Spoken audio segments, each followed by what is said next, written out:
Hello everyone and welcome to a painting panel. We're going to talk about painting miniatures, and this is a panel I've been looking forward all weekend. And just before I started on the last slide here, I put together some miniatures from the Skyrim game, and I only accidentally glued one skeleton arm to my fingers. Luckily I have people who are much more talented and know a lot more about this hobby than me to talk about this. I'm Mháire, by the way, from Orkenspalter TV, which is a German channel for TTRPGs and also for pushing around small wargaming miniatures, and I'm a hobbyist painter. And I'm very, very happy to have these three guys here helping us out and giving us their wisdom. And the people are Jon Webb, head of creative at Modiphius, and one of the creative heads behind the wargaming bits at Modiphius. And as I can see, you have quite some armies behind you already set up. Yeah, that's some of the collection. There's more cases elsewhere, but it's a lifestyle choice, I guess.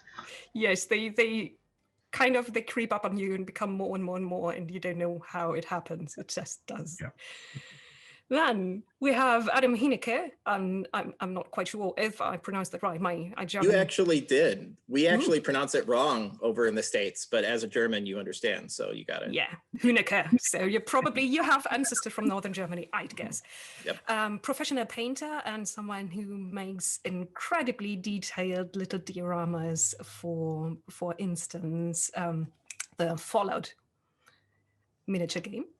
And then we have Duncan Rhodes, the man who's been telling us to thin our paints and use tooth and coats very patiently again and again, and who is now heading the Duncan Rhodes Painting Academy. And welcome, and it's great to have you here. Oh, thanks very much. Yeah, I feel like my background's a little bit uninspiring compared to everyone else's, but you should see what you can't see off the camera. I've got like stacks of all my things, and yeah, it's a bit messy in here. So hello, it's nice to be here. Yeah, it's I guess I should say I'm not the head of the Painting Academy. I actually do it with a friend of mine who I've been working with for many years. We're working together at Games Workshop, and we since left together and set the business up together. So that's Roger. And yeah, two of us have been working very hard on trying to make it our own way in the world. It's been very exciting. Yes. And before we get to questions from chat, and before we dive deeper into everything here, you have prepared a video that is a basic introduction into what to do, what not to do, and how to do it if you're lucky. So I guess we're going to roll the video, relax a bit, look at the chat, and then we're going to answer questions and go into a bit more detail. Are we ready? Mm-hmm. Anyone's ready. So Modiphius, please go. Hey everybody, in this video we've got a really exciting new miniature to paint because we're going to be painting a Centurion for Caesar's Legion, and this is for Fallout Wasteland Warfare by Modiphius Entertainment. Now Caesar's Legion is a great faction to paint because they've got a nice flash of colour in them with that red, and also lots of little subtle details. It's really interesting to look at each individual model and pick those parts out, and by following the methods we're going to use for this miniature, you'll be armed with a lot of information you need to paint the entire warband. So we hope you enjoy this video, and we'll see you at the desk.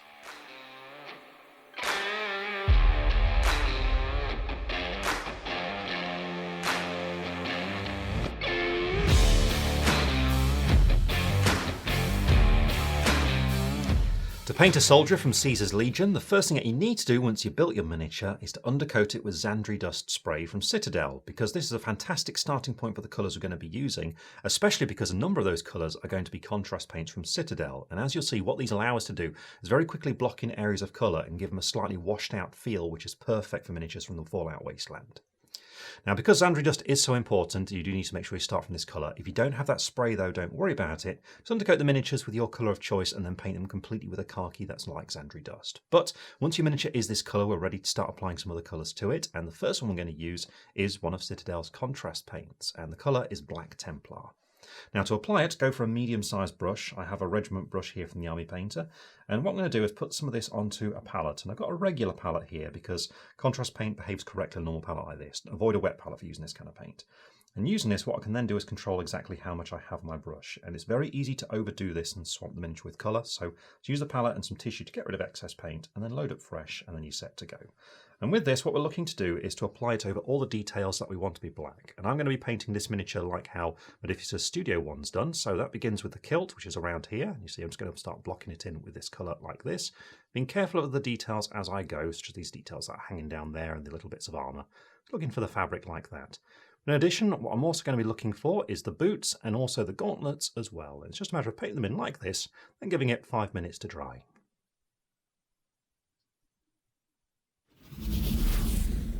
Once you've picked out that black detail, we're then ready to move on to applying the first coat of leather colour to it. And for this, what we're going to use is some Fire Slayer flesh. So once again, one of Citadel's contrast paints. And to apply it, I'm going to be following the same method as what I did in the previous step. So I still have that regiment brush, and it's just a matter of getting a small amount of this ready on the palette. And you can see it's actually a flesh colour. But over the top of Zandri Dust, it looks much more like a kind of leathery, warm brown colour. So really useful for this sort of thing. And with this, what we need to do is paint in the trousers. So there's not much to do really. It's essentially just this part you can see between the straps around about here, just up there and in there as well. And with that done, we're then ready to carry on to applying the next base coat. And in fact, the next 5 base coats all use very much the same technique. So what we're going to do is just run through those quickly for you now. First of all, what we need is some Wazdaka red for that signature Seasons Legion red colour in the miniature. But then after that, we're going to move on to another contrast paint, this time Snakebite leather. This is going to be for all the leather straps and details on the model. Now after that we can move on to the metallics, and for this we need 3. First of all, we're going to be using some gunmetal from the Army Painter, which is going to be for the dark metal silver, so the armour for example. Then after that we're going to be moving on to painting some bright gold. This is for a few golden details on the model. And then finally we need some plate mail metal. This is going to be for the brighter silver details, mostly on the thermic lance. But first of all, what we need is Wazdaka red, and to apply it I'm again going for my regiment brush, and with this, because it's more of a regular paint, this one, it's just a matter of getting it onto your palette, then add a touch of water to it to thin it down. So a little mix in there like that, so it's much smoother. Bringing it down to around about this consistency here. See, I'm just testing it on the palette. You'll see that it's flowing well from the brush, and then using the palette to make sure my brush isn't overloaded by just twisting away excess paint, and then we're ready to start applying it to all the details we need to be red. Now these are again scattered across the miniature, but they are mostly the fabric around his neck and down his back as this little cape around here. There's also the crest on the helmet, so this part up the top here, but also there's his shirt as well. Now getting to some of this can be a little bit tricky, so switch to a smaller brush should you need to. But you can see it's just kind of a little bit showing underneath his body armour just in there. There's also the sleeves on his shirt as well.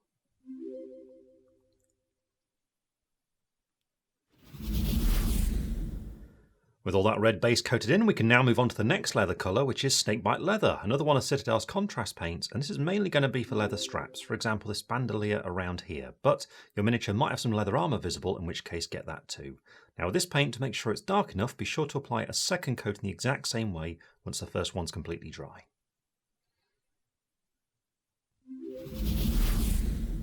Once you finish that leather, we're then ready to start painting all the metallic colours, beginning with some gunmetal, which is a darker silver, and this is primarily going to be for all the armour plating. So I'm using my regiment brush once again for this, and looking for these panels, and just picking them out. But there's also some silver details on the thermic lance, which are darker than the rest of them, and that includes things such as the muzzle on here, and also the central bar of it. So we're looking at areas such as just along here.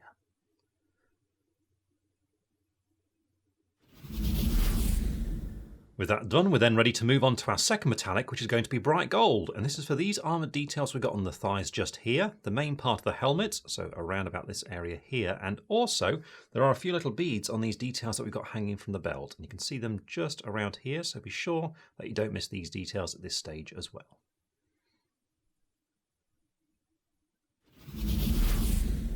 And finally, we just need some plate mail metal, and this is for all the remaining areas on the thermic lance.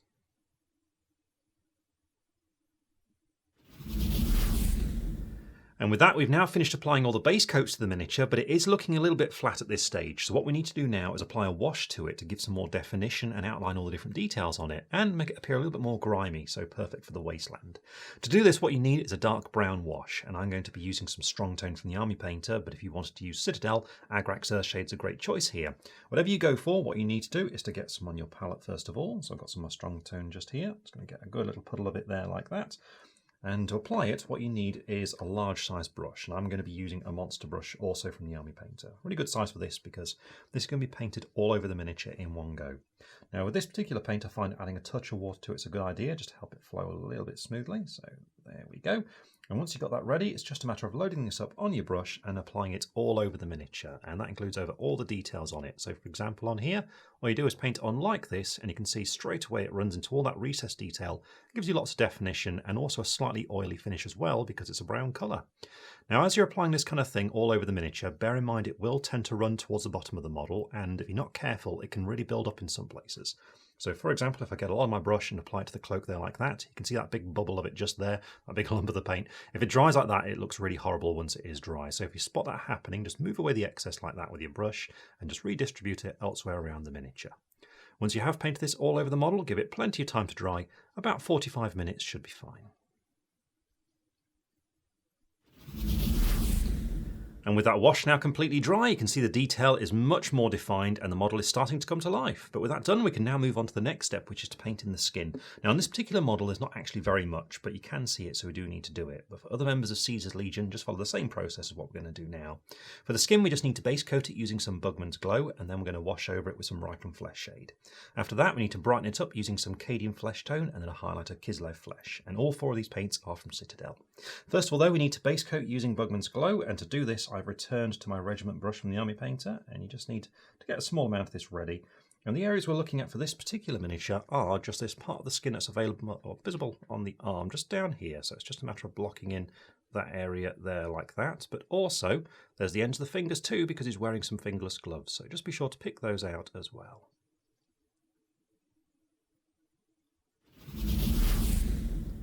Once that base coat is completely dry, you're then ready to move on to Reikland Flesh Shade, and still using that regiment brush, apply this all over the skin.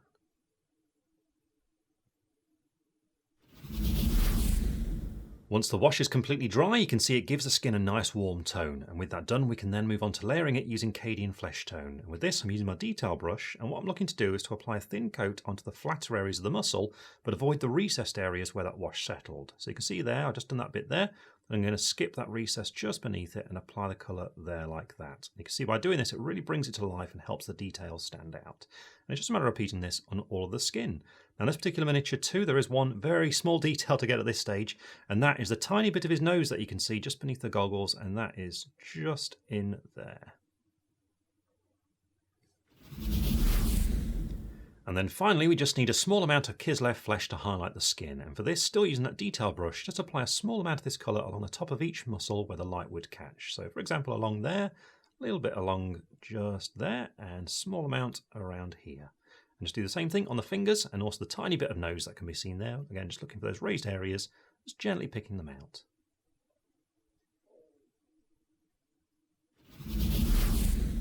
And with that, the skin is complete, and we can now move on to the next step, which is to return to that red we originally base coated on the model and apply a layer of it now, because whilst the wash has given it lots of definition, it has dulled it down quite a lot, and it is the key colour on these models, so we want it to stand out a little bit more. So we need to return to Wazdakka Red for this, and to apply it, I'm again going to be using that regiment brush, but the application this time is going to be much more controlled than when we base coated with it. Essentially what we're looking to do is to avoid recessed areas, so we do need some control, so to help out with that, on your palette, just make sure your paint's thinned down, a little bit more runny than it was the time you base coated with it. Just test it on there to make sure it's flowing easily from your brush. Because now what we need to do is to look on these red details and avoid the recesses. So for example, on this little bit of cloak we've got here, you can see these darker areas where that wash settled. What I'm going to do is apply this colour to the flatter raised areas, but not quite go into the deepest recesses. So for example, that crease just there, and skipping past that recess just there, and carrying on again on the other side like this. So it's just a matter now of doing this on all the red details.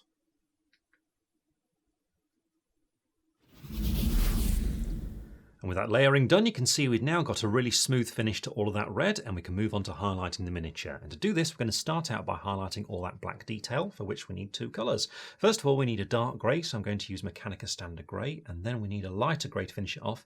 For this, I'm going to use Administratum Grey. But first of all, what we need is Mechanica Standard Grey, and to apply it, go for your smallest brush, so I've got my detail brush once more. And with this, what we're looking to do is to use the colour to pick out the parts that stand out the most on the black detail. So to help out with doing that, what you must do is just make sure your paint flows very well from your brush. So on the palette, you just need to spend a bit of time getting this ready. Add some water to it and mix it in and test it to see how well it flows from your brush. And at this stage, it's going fairly well, but it is drying out a little bit the further along I go. So I'm going to add just a bit more water to it. There we go, and you'll find over time as you get more experience with this, you'll kind of know what to look for each paint as you use it. But generally, once you've got it thinned down a bit more, try testing it then, This is flowing a bit better off the brush now, so that looks pretty good to me. See, I'm just testing it with these lines, seeing how far it can go for, and it's going pretty far, so that's good. Then when it comes time to apply it to the miniature, a key thing to do is to make sure you don't overdo it. So I use some tissue to get rid of excess paint off my brush. Just draw up a small amount from the part that I know is thinned down correctly, and then we're ready to start applying it to the miniature. And what we're looking to do is to look for the black details, such as the kilt here, and we're looking for the raised parts. And you can see there's lots of creases running all the way around it. What I'm going to do is approach those creases using the side of my brush and just gently skim along them like that to get a fine line appearing on the top of them to help emphasize the detail a little bit more. So the same is true on this crease just there. And a bit further around, we've got one just there like that. And you just kind of work your way around doing that. Now, when it comes time to doing the hem, just turn the model so it's comfortable to approach it using that side of your brush once again, and just gently just follow all the way along the bottom there like that to get a nice highlight on it. Now, when it comes to other black details, it's not always possible to approach it like that, such as this band that we've got on the forearm just here. And to do that, what you need to do is again paint straight lines, but this time using the tip of your brush. And the easiest way to do this is to angle the model so that you're painting in a downward motion. So like that with my hand. It's nice and natural to do, and you can see clearly what you're doing, and just aim it at the very edge of that detail and just gently build it up there like that. This way you get a nice fine highlight in those areas. So now it's just a matter of working your way around the miniature, always looking for these edges on the black details and gently picking them out.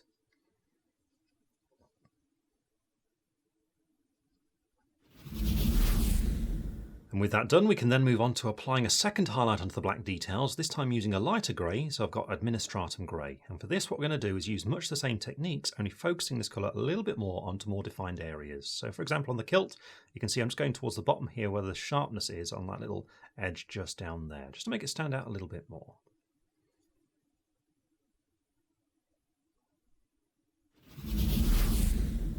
And with that, the black detail is now complete, and we can move on to highlighting the remaining colours on the miniature. And to do this, we're going to start out with 3 paints from Citadel. First of all, some Squig Orange, which is going to be used to highlight all of that red. And then after that, we'll need some Baneblade Brown, and we're going to use this for all the different tones of leather on the miniature. After that, we're going to move on to Liberator Gold, and this will be for the gold details on the armour. And then finally, we're going to use a paint from the Army Painter, and this one is Shining Silver for all that silver detail. But first of all, what we need is Squig Orange, and the application is going to be just like what we were doing with the black a moment ago. So still using that detail brush, just get a small amount of this thin down, just testing it on the palette to make sure it's flowing easily from your brush. And then remember, make sure the brush isn't overloaded. Get a small amount on here, and with this, what we're looking for is the tops of creases and any edges on the red details. So on his little cloak, for example, you can see we've got the edge around here, so I'm just going to approach it with the side of the brush and just very delicately skim along there like that. And then we've got the tops of these creases, which aren't quite so sharp as what the kilt was. So for this, I'm going to be doing that downward motion, just looking for the very top and just gently building up the colour there like that. And when it comes to the crest on the helmet, just make sure you've only got a very small amount of paint on your brush. Just approach this with the side of it and just gently sort of run it across like that, and you'll get the colour slowly building up on the raised areas of that detail.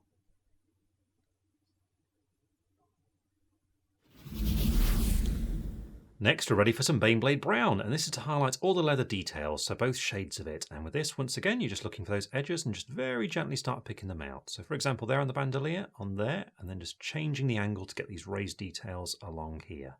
Also at this stage, be sure to pick out these little straps that we've got on the helmet, which are just up here, just base coat along here like this.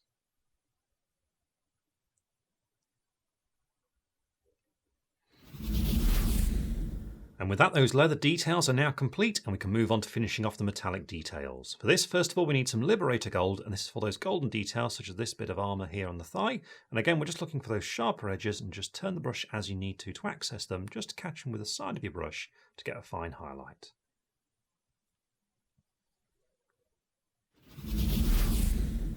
And finally, we're then ready to highlight all the silver details using some Shining Silver. Once again, looking for all those edges and just gently picking them out, such as this shoulder plate just here. You see, always angling my brush so I can catch that edge. But also when we're doing the silver, it's now also time to pick out any buckles. For example, this one here on this strap, just gently pick out the detail like this.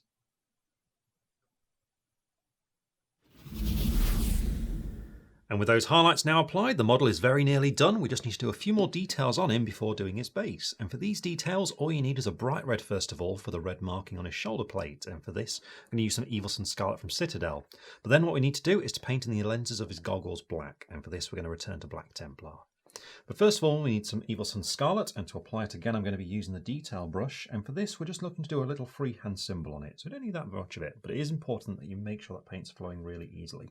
Think of it like when you're doing those edge highlights earlier on. Just make sure the paint's quite runny there, a little bit more than that, I think. So there we go. And with this, what we're looking to do is just do a kind of like, it's almost like a slash sort of marking for this cross that we have on the shoulder.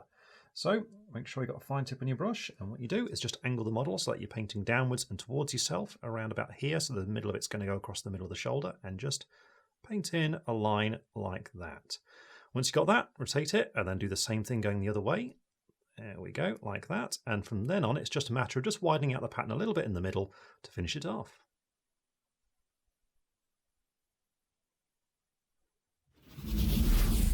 And once you're happy with that marking on the shoulder, you're then ready to paint in the lenses of the goggles. And for this, you just need to return to Black Templar and just gently run it into the lens like this.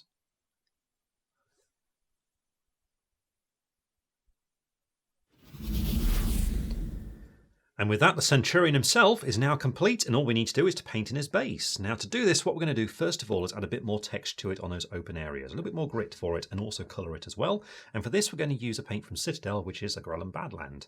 Now after that, we need to start picking out some finer details on the base. And to begin with, we need a dark grey, so Mechanica Standard Grey is going to be perfect for this. But after that, we need to use some paints from the Army Painter for some of the details that are unique to this particular base. And that is some brass first of all, for which we need true copper, then some red fabric, and for this I'm going to use some dragon red. But first of all, what we need is a Grellan Badland, and to apply this I've actually got two brushes. To begin with, I've got a medium base brush here from Citadel, a very old one which you can see is frayed all over the place, but that's because this is a textured paint, and so it's always a little bit mucky when you first apply it. And I use this brush for getting a little amount like that, and then applying it to the base. And what you should do is just look for an open space, such as around here, just put it on like that and start pasting it down with this brush. Then once you've got some on there like that, it's time to switch to your different brush, which is actually a regiment brush from the Army Painter, but this is an old one I keep around for this kind of purpose, because this has a bit more control, and so using this I can start poking it around and moving it up to the other details, and also by just getting a little bit of water on the brush, you can also use the colour of it as well by just bringing it out from there and spreading it around the base. So now it's just a matter of going back and forth between these two brushes like this, just applying some of this to this open area and just being really careful when you get close to the feet of the miniature.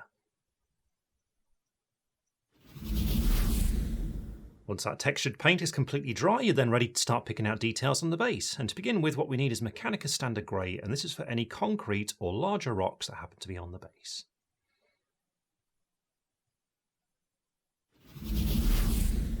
Next up, we need a brass paint, so I'm going to be using True Copper, and this is for this disc on this fallen banner that's on the base. And all you need to do is just block in the entire area.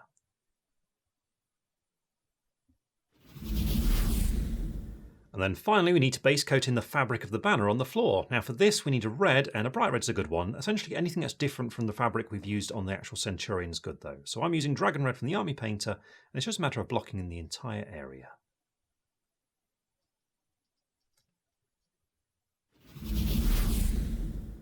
And there we go, that red's been applied, and you can see by using a different red from the rest of the miniature, we've made sure that we've separated the two details, but also we've made sure they don't clash as well. And with that done, we can now move on to the next step, which is to apply a wash to the base to really bring out all of that texture. And to do this, we're actually going to use two colours at the same time and allow them to mix to get a nice natural feel to it. What we need to do is return to the strong tone that we used earlier on, but we also need to add an olive green to it, and for this I'm going to be using a Athonian Camo shade from Citadel. Now to get this ready, I'm going to start out with some strong tone, and this just needs to go on the palette, so I've got a little puddle like that, and then I'm going to be applying it with that monster brush that we had previously. Like previously as well, I'm going to thin it down with just a little bit of water, so there we go. And then all you do is start applying this to the base randomly. So I'm going to start around about here, doesn't really matter exactly where, but you just start painting it on so it runs into the recessed detail. And as you're applying it, every now and then just grab some Athonian Camo shade and apply that too, and just allow the two colours to mix randomly as you paint it over all these details.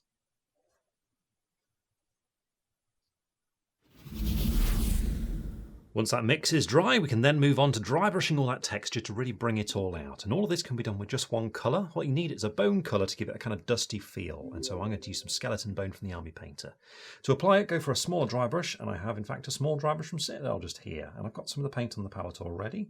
To apply it, all you do is just get a small amount on the end of the bristles there like that. Then get some tissue and use it to work it into the brush, getting rid of the excess as you go until there's hardly anything left on there. And then with this, all you've got to do is start drawing it back and forth across the texture on the base, and you'll see the colour catches the raised detail and gives a nice highlight very quickly and easily, and gives that dusty finish as well. And you just do this across all the details on the base at the same time. Now with this done, it's entirely up to you what you do next, because if you want to, what you can do is add some grass tufts to the base, and that's what I'm going to do, using some mountain tufts from the Army Painter. Then all you need to do is to paint the rim of the base, and this could be any colour you like, but I'm going to go for some matte black.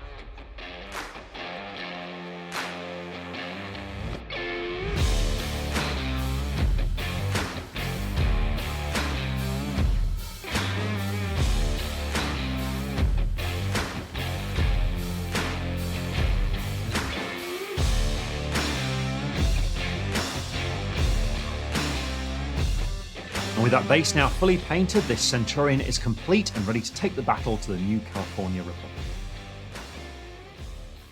So as you've seen, painting this model is very straightforward, but always remember to apply the paint as neatly as you can when you get into those finer details, just to really bring the miniature to life. But we hope you enjoyed this video, and we'll see you all again very soon.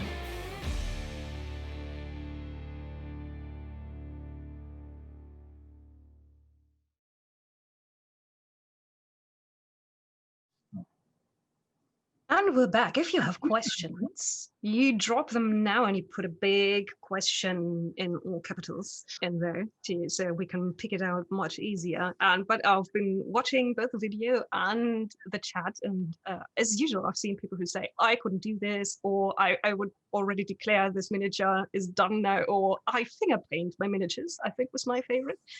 But I guess people need to remember always that you don't start out like this. But so let's go back and rewind time a little bit. And guys, tell me, what was the first thing you painted, and was it any good? So who dares to go first? Adam? Yeah, no, I'll go. I think like most people, it was, wandering into a game store and finding some old metal. It was either orcs or zombies or something like that. And I think because I was a child, so I had no money. So I must have repainted the same miniatures like 5 or 6 times. So they got better.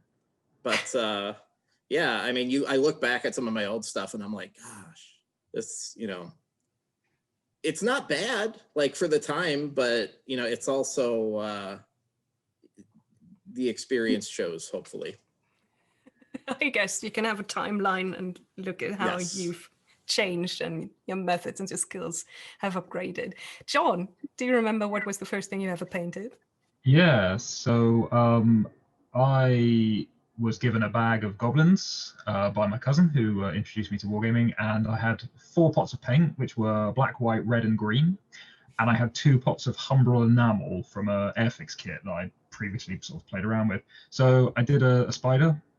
And this was in the days, I think all 3 of us probably pre-existed the internet and certainly internet teaching. So I didn't understand concepts such as palettes and thinning paint. I don't know, you may have heard of thinning paint, Duncan. That might be something on your radar. So I just kind of got the black, got the black out of the pot and just went, yeah, cool. And then just got some red and put a big red dot on his bum for like a black widow. And you couldn't see the spider anymore. It was just a shiny, sheer mat of paint. And yeah, that was last year. No, 26 years ago. Some ancient history. I don't know. And yeah, so it was a disaster, but it was fun. That's the most important thing. Duncan, when did you start out? My first model was a Space Marine. We've actually got a video about it on our channel. If anyone's interested in what it looks like, he appears as the first one. And the video's about like things I wish I knew because, well, like Jon was saying, the internet wasn't really there then. So you kind of figured it out yourself. So I had a box of Space Marines, and my dad bought me a pot of white and black paint because at the time I was hugely into Star Wars as well. And I thought like they looked like a cross between a Stormtrooper and Darth Vader, right? So I wanted to paint them white and black. And I just gunked the paint on there. I assumed having a really small brush would mean I'd be able to paint really good detail. So I did it with like the finest, smallest brush that I could get at the time. And considering how thick the paint is there, it really goes to show you how much I gooped it on. But if no one tells you about these things, you don't know. And I was a very kind of shy and introverted kid, so I didn't really ask. There was one day where I did pluck at the courage to ask this guy who worked in my local hobby shop, how do you do this thing? And his reply was very dismissive because he got quite a bit of elitism in miniature painting. So I didn't ask any more questions. Really? It wasn't until I started working in Games Workshop retail that my friends actually started teaching me what you should and what you shouldn't do, and I just kind of honed it from there. but it's sort of like led me into doing what I do these days, really. I kind of, I hate the idea of someone feeling scared of having to go out painting a miniature, and if they want to achieve a result, but like just being intimidated out of doing it. So I really want to break that myth and help people into it. So that's why I can still have my first miniature, keep them around just for that. It's horrifying. Come check it out. I will check it out, I guess. And what is it that keeps you going with the hobby? So that it needs years to reach the point where you're at, unless Jon was not facetious and actually started last year with his fight. I'm not quite sure, but it takes time. So what keeps you going? What is it that you enjoy about the hobby of painting? We can do the same way around. Oh, Jon? Yeah. I think I'll jump in. Why not? Yeah, go ahead. So for me, it's the best bit of, you know, the miniature hobby. Like I do play, but for me, you know, it's, you can spend hours, if not days, painting for like a 30-minute to an hour game. And for me, it's just very zen. So I get into the kind of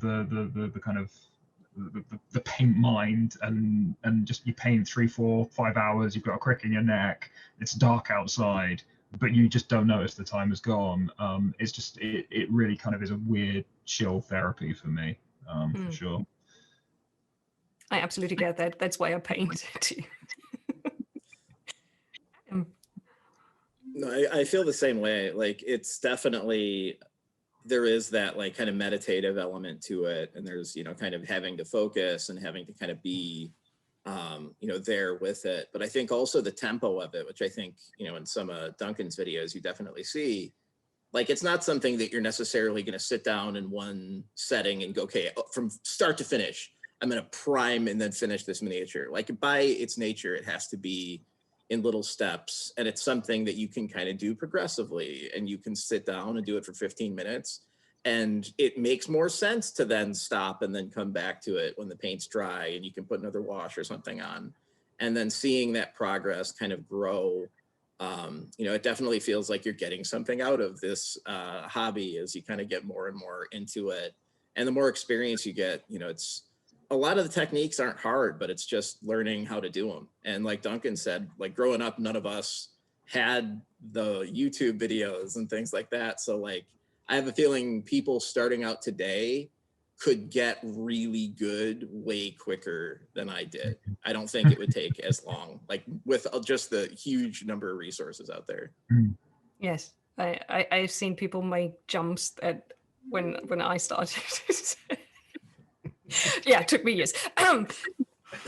Duncan, what is it that you enjoy about the painting hobby? I find it really soothing and relaxing. I find it really good escapism from the real world. I'm quite an introverted person at heart, so I kind of find it's very much like a good way of recharging and just, you know, like chilling out at the end of the day, really. I also like just seeing the thing come to life, and like I was saying, there's a lot of very straightforward techniques, and, you know, you just, as you learn to use them, it actually becomes really enjoyable to apply them and see them progress. And everyone will have a case of a miniature where they just start painting it and they just get so into it, before they realize it, hours have gone by. They just love the entire process. And I find that to be magic. It's just a really nice creative outlet, and at the end of it, you've got something to be really, like, proud of, and you can, you know, show to people. And as you start playing these games, and you'll find you start making friends in amongst the community, and it becomes a really cool thing to start sharing these techniques and start showing what you just paint with each other, and then playing your game and sort of engaging in that way. I imagine the same for all of us. I found I've got lifelong friends because of doing this kind of thing, because of painting these little toys. But I've gradually found myself just going more into that than anything else, like video games and stuff like that. As far as hobbies, it's just become about this. So I suppose I must enjoy it if I do it all day and then go home and do it some more. Glutton for punishment. Ah, job is done. Let's go home and paint more miniatures. Yeah, that's right. That's right. Also, by the way, dear people in the chat, I see your questions, and I'm going to drop them in anytime it fits the thing we're just talking about, because I guess we just take it bit by bit and try and get the basics done. So looking at the palette, in the video, for instance, that we just watched, it was a very focused palette, very few different colors, and then very few steps from dark to light. So the three of you, when you're working on a miniature, how many different colors do you use? How much do you mix and blend your colors yourself? And how much do you use straight out from any pot or dripper? Duncan, I think you got to take this one at first. I think Duncan is ready to go. Your palette, yeah. Okay. When it comes to our video production stuff, which I'm supposed to talk about first, we kind of have a rule of, if we do mixed paint, it's done at the bare minimum. Otherwise, it just goes straight out the pot. And the intent of that is that if someone wants to copy the guide, beat for beat, they know exactly what colors to get, and they can see exactly how they're going to behave, and they can then link as closely as possible with what we're doing on camera, because we want them to be as close as possible to me actually sitting with you, showing you how to do it there and then. So in videos, when we do mix things, it's always for a particular purpose, like in the one that was just shown. There comes a point later on when we start mixing some of the washes. So there was one from Army Painter and one from Citadel, and we did it on the base. And the idea is it's like a brown wash, but you add hints of an olive green to it and just let it mix and behave as it's going to on the base, and it gives you a natural feel. So for a specific reason we do it there. Otherwise we try not to. This will then lead to typically something like 25 paints in painting a miniature. It varies depending on the complexity. So I mean, for example, when it comes to the Elder Scrolls miniatures, they're generally quite straightforward. So we found with the Stormcloak and the Imperial soldiers, it's a very similar number for each, which I think was 22 if I remember off the top of my head, but it's not that many really. So yeah, that's the general principle behind it. When it comes to my own stuff, if I feel the need to mix color for a particular thing on just a thing I'm doing, then I'll do it, and there's no reason why you shouldn't do it. If you are going to do it, then you probably want to think about getting a hold of a wet palette too, because it keeps that mix pliable for longer. But the thing to remember, if you're going to be mixing paints and you want that mixed color to be part of your army as like a main color, you should always look to mix it in a pot so you got a good amount of it that's going to last you, because you'll find it's very very difficult to get that exact mix once you've made it once, which is another reason why generally we don't do it in video. But yeah, I suppose that's what I've got to say about that. Then on that note, I think I don't even use that many paint colors, honestly. Okay. I paint out of the pot a lot, which I know is like, not what most like high-end painters do. And I think it depends on the type of painting you're doing.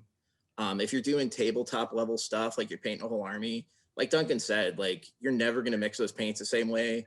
Just plan to use your, kind of core colors, unless you got something really crazy going on. Just, try to do that, and you're going to find a lot more consistency.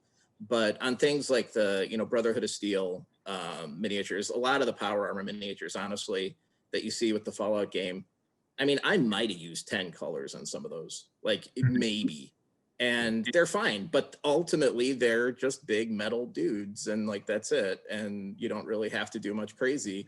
Whereas if it's something really complex, like some of the things that were teased earlier today from one of our upcoming releases with Fallout, like some of those have a whole lot of color in them. So it really depends on the project. Okay. Now we have a range from between 10 and up to 25, depending on what you paint and what for. Where in the range are you, John? So depends what I'm painting. Like the guys have kind of covered a lot of what I would have said as well, which is depending if I'm painting something for an army or for a competition or display piece. And the kind of my kind of core technique is based around triads. So that's the kind of you pick a kind of a medium tone and then a light and a dark either side of it, and I will use triads with an intermix for the majority of my work. So out of a triad you can get 5 tones. You start with the middle, you mix the middle and the dark, and then go to the dark, and then you mix the middle and the light, and then go to the light. You get 5 colors out of those 3. So I do some amount of mixing. It's quite funny, I've just been finishing up some projects recently, and it's a small unit of 8 figures, and you can see each of them is an ever so slightly different tone of green because of the fact I've been doing this kind of mixing. So it can be problematic when you're doing big army. So I did another army this year. Like it's been don't know if you noticed, there's been some kind of shenanigans going on this year, but what it has meant is I've done even more painting than I would otherwise be doing anyway. So I've actually managed to get 2 armies done this year, which is like a miracle for me. And one of those was very much a kind of an out of the pot wargaming army, like Adam's talking about, where you pick your colours out of the pot. That triad system is really, really helpful. I'm lucky, I guess, in that I have no vices other than paint. So I collect paint ranges as much as I collect miniatures, and I've got kind of 4 or 5 complete paint ranges that I like to kind of pick and choose bits of, maybe the browns are really good in this range and the greens are really good in this range, and you pick a little bit from here, a little bit from there. But I try and keep my colors to a small number within that. So one of the things I think when I was coming up was red was a really hard color to paint. Just red pigment was very thin. A lot of red paints didn't cover particularly well, and that kind of became almost like a personal challenge. So a lot of my armies, like if you look in the cabinets behind me, there is a predominance of red, and then there's a whole bunch of armies in cases elsewhere that also continue to be red. So what I try and do is keep a very tight color scheme, and it's that kind of very Blanchian kind of red, brown, gold, bit of black, bit of silver. So you stick to sort of the classic 3 colors with 1 or 2 spot colors for odds and ends and flesh and metal. But within that, I'll then use sort of 5 paints from that color. So I guess that puts me at the kind of 15 to 20 paints, but then with intermixing. So unless it's something where I'm just trying to smash it out, and then it's like as little as possible with as little mixing. So yeah. And also if the color range challenges you by having no good red colors, you just take up the challenge. I'll drop a question in. I'll drop a question in from chat because we've already mentioned the wet palettes. Acharya99 would like to know your opinions on wet palettes and what to use them for and what not to use them for. Because in the video, in Duncan's video, that was basically a classic palette. And well, do you use them and when do you use them? Does anyone not use wet palettes? Not at all? So I don't, but maybe Duncan, if you want to talk specifically to the video first. Sure. Well, we didn't use one of the palette's a wet. I'll start again. We didn't use a wet palette in that video because it was one of those things where we were trying to minimize the amount of gear for it, and for a figure for the sort of target we were doing for that video, we didn't think it was necessarily needed. But we do have one, and we do use it a number of videos. Usually we bring it out more for kind of like character pieces, that sort of thing. Because we don't want to give the impression that you have to have one, because a lot of people do talk as if you have to have one to be able to paint the miniatures. That said, I do have one, and I do really enjoy using it. I was using it just earlier, actually. I was watching the role-play game being run, the Act on Cthulhu, whilst I was painting General Tullius, who's right down there, and I was using my wet palette to paint him. And it's I find it makes the paint very pliable. It makes it flow very easily, and it sort of stays how you want it for longer. So I find it's a nice, comfortable way of painting. It's taking a little bit getting used to because I've just been used to a regular palette for so long. But yeah, I'd certainly recommend them. You don't have to have one. You mustn't feel like you need to have one. But if you do want to really take your painting seriously, then yeah, I would recommend it. Seriously, with air quotes. I know, it's painting toys, and that's talking about it in any sort of realm of being serious always feels a bit strange to me. But yeah, I think they're worthwhile. Well, and on the other end of the spectrum, like I don't use them. I haven't met a wet palette I really liked. I felt like there was a big learning curve to them, and maybe there's not. Maybe I just had a bad experience, but my approach is using kind of just the traditional, everything I buy is cheap. All my brushes are cheap, everything I buy. So I'm like a very low rent painter, but I use just these basic plastic palettes that you can order by like the dozen online. And I usually will mix, if I'm not doing a base coat, I'll usually mix with just a dab of just regular kind of craft store acrylic retarder, which is something that basically slows down your dry time and it changes the consistency a bit. But I think the overall effect is very similar to what people get with a wet palette. But I find I'm able to control it a little bit more than I am with a wet palette that way. And you especially find with really pigment dense paints, if you find something that you like the color, but it dries really fast or it goes on really thick, when you start mixing in a little bit of that retarder, not only does it give you a lot more time to work, but you're going to find that that consistency is really easy to blend. And it's gonna, I mean, when I started using that, I leveled up my painting skills so hard. So if you haven't messed with acrylic retarder before, like, try it. It's amazing. It's a little bit of a learning curve when you learn how much to mix. It's just a dab and a little bit of paint will be all you need. But because of that, I don't find a need for a wet palette. We also got the question how to best start with blending. So you go with get one method to have your paints stay usable longer and to be able to mix them easier.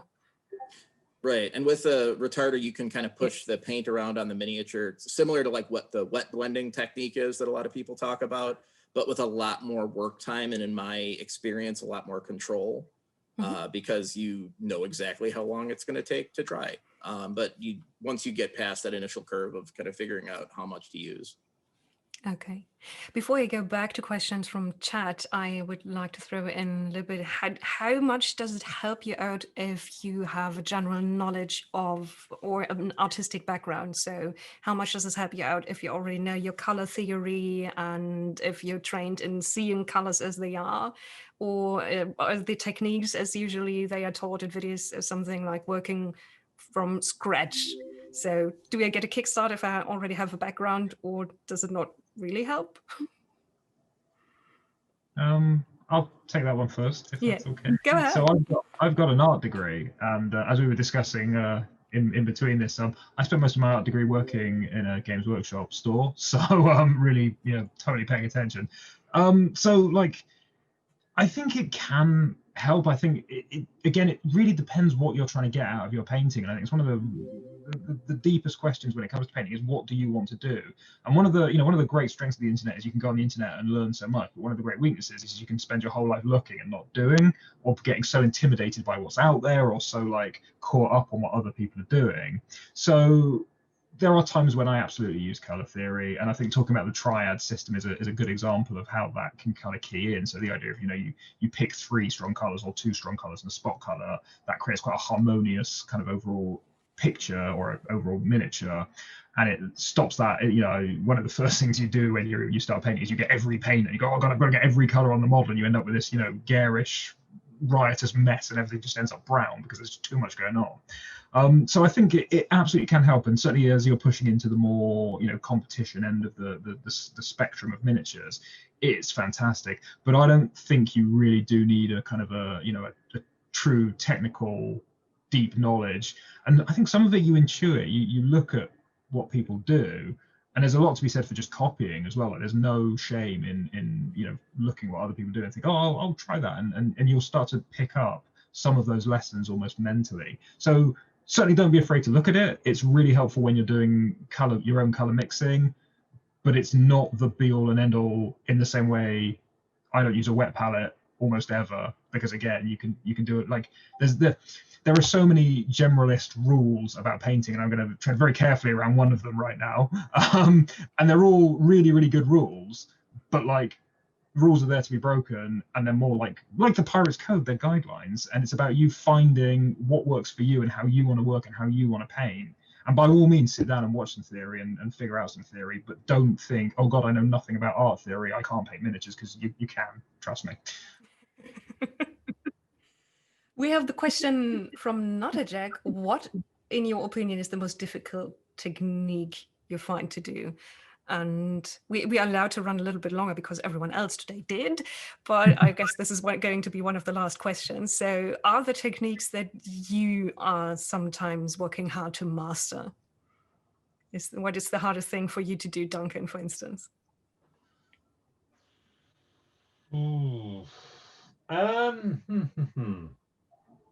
I would say for me, I find, well, it's not necessarily a technique, I guess. It's when I'm using metallics for the sort of way that we paint in our videos. We use washers quite a lot in our videos, and the washers generally dry very matte. And the metallic, on the other hand, dries shiny. And this then causes a very stark contrast if you're trying to use the washes to sort of like tone down some of the metallic or blend it. So I find the finish is something that is quite tricky, that I'm always trying to get better at. But I say by extension, I guess blending is something I find sometimes quite difficult, as you'll no doubt find out when you're using more and more colors. All paints behave in different ways, and you sort of like get a feel for them as you go along.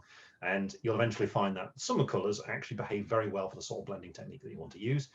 Some of them don't. And then if you've got to then do a blending with that particular color, it's like hell on toast, you know. Things all go wrong, especially when they're being recorded. But that's yes, yeah. Cut, Roger, cut. Yeah, I think that then part of my job is to try and find ways around that and to work out, you know, how to make it accessible. So yeah, I would say blending and doing lasers on metallics is a tricky thing for me. Okay. John, anything that is kind of your pet peeve that you're working on? So two things. Technique, I really struggle with dry brushing, like as mad as that sounds, because it's sort of the first technique a lot of people teach. It's like, oh, learn to dry brush and you can do a lot. And I really, like, I tend to dry brush bases, and that's kind of the beginning and end of my journey with dry brushing, which is unusual. And then also flesh, because of the very nature of the surface that is skin. You know, skin is a subdermal reflecting surface, so the light goes into the skin and bounces from underneath the skin, not off the skin. It's really, really hard to paint skin naturally when you're painting a physical, a solid surface. The light doesn't do that in. So yeah, that's the kind of the technique and the surface are the two that you know, even after all these years, boggle my mind at times. Someone in chat recommends using makeup brushes. I'm going to try that. I've got enough They're of them. amazing dry brushes. Yeah, Very just good. picked up that. Haven't started down that road yet, but I've got some scenery crying out to be makeup brushed that I will get to probably early next year. So thank you, Monkey Sloth. That's a very good piece of advice for everyone. I didn't know that. I'm so prepared to try. Adam, what is a technique that you think is a little bit challenging? Well, they stole my two, and that was going to be blending and then skin, which goes together. But I think that to those points, like faces are huge, because you can have a great miniature that has a bad face, and that's the first thing people are going to look at, and they're going to criticize it as a result. So making sure that things like the eyes look how you want them to look, and getting good techniques down for doing those things. I mean, it could take quite a while to explain how to do it, but I know there's great videos out there. There's great techniques out there. And once you find it, you know, just practicing it a bunch, making sure you have that down, because honestly, if you have a good face on a miniature and you half-ass the rest of it, like, you're probably going to be okay, because people aren't even going to look, because it's going to be good on the face side. So, you know, getting that down to where you're happy with it and the eyes are looking in the direction you want them to, and all those elements are definitely my most challenging pieces that I spend the most time on, but definitely the most rewarding at the end. Bishop, sorry. As I say, like faces and bases is a kind of a phrase we use a lot, and it's yeah, if the base looks nice and the face looks nice, nobody's looking at the rest of the miniature. So get those two things squared away, and you've got a great miniature. Faces and bases make your model aces. Nice. That's what he taught me in workshop. That's from a fellow called Dave Andrews. Wonderful guy. We are coming to the end, unfortunately, but I think that everyone who wants to try and pick up the hobby, don't be afraid. That's the one thing I think everyone should take away from this. There's enough things out there, people who are trying to help, who are ready to help, people who produce, for instance, videos with lots of tips and tutorials. So it's a good time to start on it. And as we've also heard, it's a very relaxing hobby that is helping you to de-stress and to find balance. So where do we find you, everyone? Where can people look at the stuff that you do and hopefully copy and learn and get new tricks from? Where do we find the things that you produce, Adam? So I post on my Instagram a lot. That's giddy up underscore buttercup. It's a lot of Fallout stuff. You get a little bit of other things on there also, but I'm tempted to get into the tutorial stuff a little bit more, but I think Duncan's got the market on that cornered right now. Jon, is there any way we can get a look at your armies? Yeah, you've put me on the spot now. So I have an Instagram account, and I couldn't tell you what it is. Adam probably didn't know. Maybe he's followed it on It's Jon Twitter. Webb with some numbers in there. Yeah, somewhere. like I think it's normally like lowercase j 0 n w 3 double b. I think that's where you'll find me. So yeah, like I don't know, man. I was a kid. What can I say? But yeah, probably there. Yeah, thank you, Modiphius, the social media wizard. Yeah, nice Social media wizard. Duncan, I guess DuncanRhodes.com is a good place to start. Yeah. Oh, it wasn't my idea to name it after me. That was Roger's idea. I wanted to call it something else. It feels very weird saying my name. But yes, anyway, so we've got a website, DuncanRhodes.com, and we've got a YouTube channel, Duncan Rhodes Painting Academy. If you like the video that you saw in this segment and you'd like to see more like that, on the YouTube channel, we've got a whole load more. On the website, we've got even more than that. I think we've got like 85 videos at the moment and counting. Some on really big miniatures, some on techniques, all kinds of stuff. For Modiphius stuff in particular, on the YouTube channel, we have a Super Mutant and we have a Stormcloak Soldier. And on our website, we also have a Brotherhood of Steel Paladin. We've got the Skyrim Tomb Walls. We've got a Corvega Sedan and all doing rust effects and stuff on it. And there's more on the way. Got Dragon Ball. There's loads. But yeah, you can find those there. You can also find me on Twitter. I am at 2 Thin Coats. And on Instagram, we are at Duncan J Rhodes as well. And yeah, you can see all the different miniatures that we play. But we're all about helping unlock the hobby and giving you the confidence to have a go. So if you want to have a go at painting, then check us out. Yes, I hope everyone does. And we are going to leave you in a moment 2 more things to do. First, remember that you can and should sign up for the ModCon mailing list, because there's going to be more info coming out for different things, but especially for the exciting 2D20 GM courses. We've been playing 2D20 all over the weekend in lots of different ways. And as you've seen, there's a lot of things to learn and a lot of things that you can master after some time. And the next thing that's coming up is actually a playthrough or an actual play of Elder Scrolls Call to Arms. And they're going to use the tabletop simulated version. So they're not going to sit physically in the same room and play, but Chris and Gavin are going to show you the delve mode of Elder Scrolls Call to Arms. I'm very excited for that, and I'm going to be painting my Draugr while watching. So anyways, thank you guys. I enjoyed this a lot, and I could talk for hours more. But you know where you can find these people to listen to them talk and watch them paint for hours more. So go and do that. And thank you so much. And I guess we have to say goodbye, everyone. Thank you. Cheers, guys. Take care.